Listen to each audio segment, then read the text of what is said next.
A lot of times, you might be asked the question, what are the available editions of Windows Server?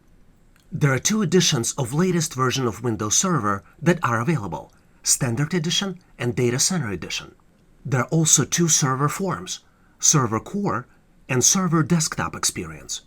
For example, this is Windows Server Standard Edition with Desktop Experience. To find out what is the edition that we're using, we click on the Start button, type System, select System Information, and we can see that this is Microsoft Server 2019 Standard Edition.